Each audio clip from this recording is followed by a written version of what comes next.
Once upon a time, there lived a lady called Aisha from the north. Aisha was so beautiful that every man wanted her. The politicians would come to ask her hand in marriage or to date her. The cow seller, the gold seller, and a lot of people came to ask Aisha's hand in marriage. She was still young, but she needed to go to school, so Aisha took her time. Eventually, Aisha accepted to date the politician. But what she did not know is that the politician was not dating people with a clear eye. All he did was to take people's glory. He sleeps with women, takes their glory, because once he sleeps with them, he takes their glory. And they will find out that life is not good for them, things are not working out for them, not knowing that what the politician does is to sleep with them, then take them, whatever comes out of their body, to one malam that will be doing charm for him.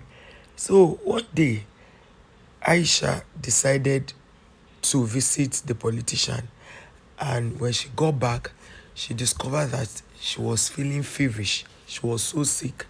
She was lying down, and then it was easy for people to come visit initially, but along the line, it was not funny again. People couldn't come to the house because the house was filled of snakes. Inside the house, in their living room, outside the house was full of snakes, and people couldn't come into the house to see her or even take her to the hospital. At some point, they brought in a nurse who gave her some injections, but before that time, the snakes had not gotten to where she was. So there were snakes everywhere, which this led to serious concern by the community, and they went to the emir to report the matter. So the emir called for a general meeting of all the villagers and began to ask them what could be the cause of this and what they think was responsible for that. So when they called for this meeting, a lot of people brought suggestions on what to do, and the emir now said he wanted to have a meeting with all the soothsayers in the village. So the soothsayers all met with the emir to discuss the way forward to how Aisha can get better, or to tell them what really happened that made Aisha to be in that condition.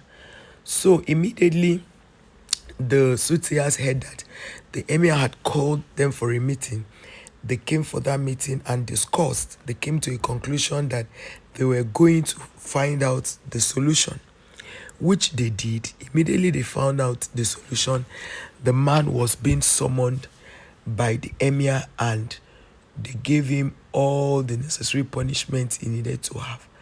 And what the emir now told the soothsayers was to find a way to heal the girl, and they did some traditional medicine or treatment on her, and she got better.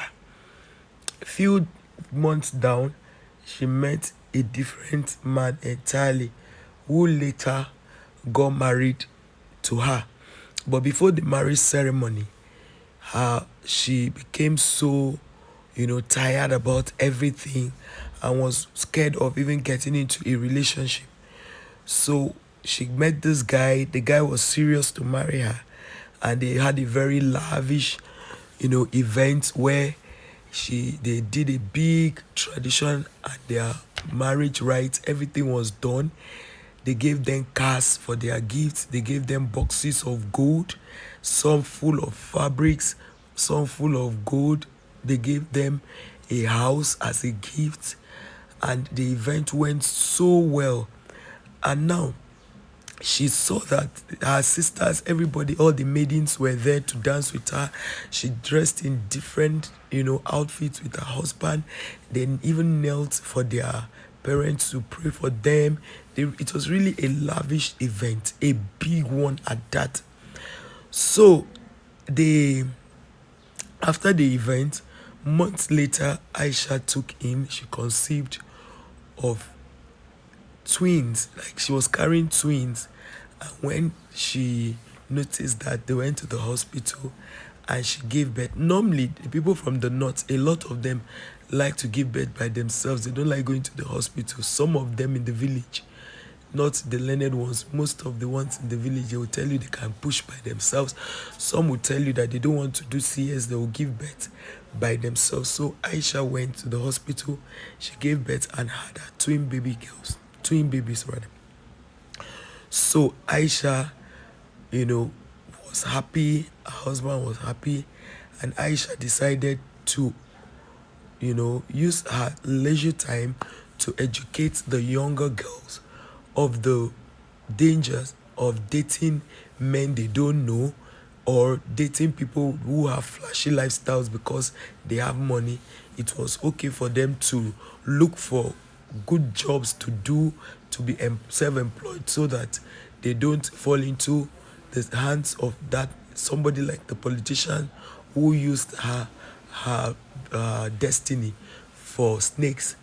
So that was how Aisha spent her life teaching these children, teaching the young girls that it is not bad to marry from 18, but what is wrong is when you start dating men who whose wealth cannot be traced, that it is not a good thing. So she basically was giving them classes on how to keep themselves, how to take care of themselves, how to be better for the community, how to go back to school. So she had a lot of topics. She taught them how to be self-aware. She taught them how to believe in themselves. She taught them that marriage is not all that there is. There is more to you as a woman.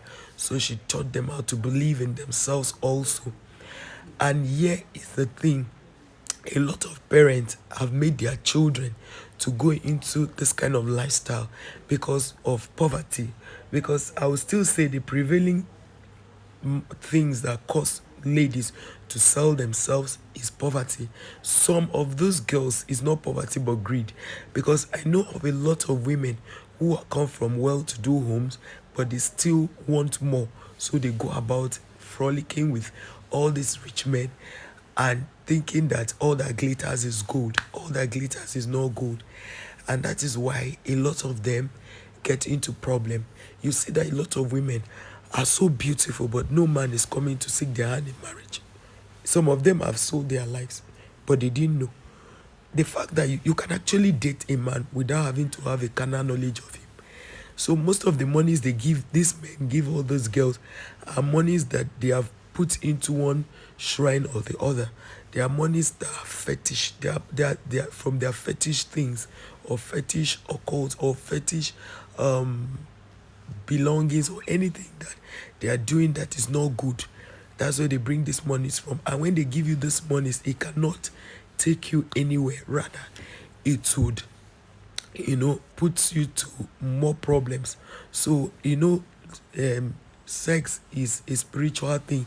So anybody you had it with has something is holding on to you, like they have a spiritual attachment to you. And that is why it is very important as a girl to keep yourself. Know that when you keep yourself, men will respect you. If you keep yourself, men will not take undue advantage of you. You will be able to think right, to be able to know who to marry and who not to marry. So Aisha now started living this life. She went into humanity. She now owned an NGO where she took care of young girls, teaching them that early marriage is not a bad thing. Like from 18 years is not bad. But when you marry from underage, 13 years, 14 years, is not healthy. She really schooled them, and the girls became better for it, and everything they were doing, they went back to school, they became great people in the society. And the bottom line in all of this is not all that glitters is good. If Aisha had died, she would not be able to speak to these young girls, to teach them that there's more to life than sleeping around, to teach them that there's more to life than just being a young girl, a beautiful girl, and men trying to, get a palm of your flesh. There's more to you as a girl. Aisha now had become, a voice to those girls, and I'm sure they will turn out better than she did, because if the traditionalists did not go to use herbs to heal her, to help her, that's how Aisha's life would have ended, except for the mercy of God. So this video is a video you should share out to young girls who are within these ages so that they can take precaution.